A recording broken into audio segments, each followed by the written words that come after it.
নির্বাচন কমিশন গঠনের জন্য ৫ সদস্যের সিলেকশন কমিটি করার বিষয়ে একমত রাজনৈতিক দলগুলো। একে একটি ঐতিহাসিক সিদ্ধান্ত বলে দাবি করেছেন ঐকমত্য কমিশনের সহ-সভাপতি ডক্টর আলী রিয়াজ। এদিকে মাইলস্টোন স্কুলের শিক্ষার্থী ও অভিভাবকের ওপর হামলার প্রতিবাদ জানায় সিপিবি বাসদ ও বাংলাদেশ জাসদ।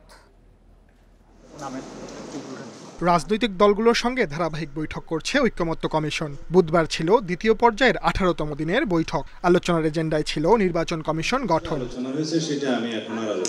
বৈঠকের শুরুতে মাইলস্টোনের শিক্ষার্থী ও অভিভাবকের ওপর হামলার নিন্দা জানায় ৩টি রাজনৈতিক দল। ১০ মিনিটের প্রতীকী ওয়াকআউট করে সিপিবি, বাসদ ও বাংলাদেশ জাসদ। ধৈর্য ধরে মোকাবেলা না করে তারা যে ধরনের ঘটনা ঘটলো, শতাধিক নাকি আহত হসপিটালে আছে। বাংলাদেশ জাসদ, বাংলাদেশের সমাজতান্ত্রিক দল, তারা আমরা এখানে ওয়াকআউট করি ১০ মিনিট ১৫ মিনিটের জন্য, তারপরে আবার ফিরে আসি।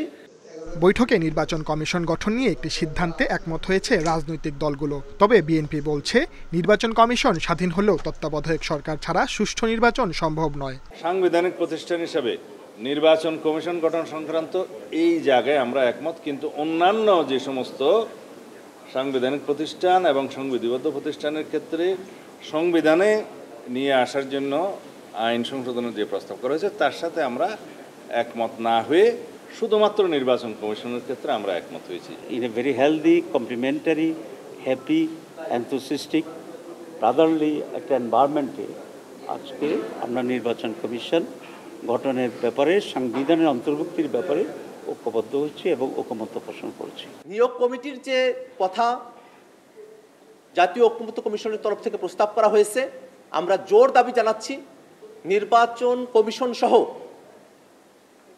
অন্যান্য যে প্রতিষ্ঠানগুলো আছে সেখানেও যেন নিয়োগ কমিটির মাধ্যমে নিয়োগ কার্যক্রম সম্পূর্ণ করা হয়।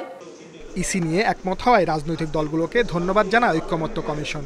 আমি রাজনৈতিক দলগুলোকে কমিশনের পক্ষ থেকে, যে সমস্ত রাজনৈতিক দল দীর্ঘদিন ধরে তাদের অবস্থানের বিভিন্ন রকম কথা বলা সত্ত্বেও জাতীয় ঐকমত্যের স্বার্থে তারা তাদের অবস্থান ছাড় দিয়ে যে জায়গায় এসছেন, তার জন্য তারা প্রত্যেকটি রাজনৈতিক দল আন্তরিক ধন্যবাদ প্রাপ্য।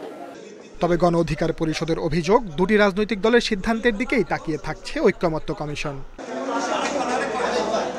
Sajjad Hossain, independent news, Dhaka.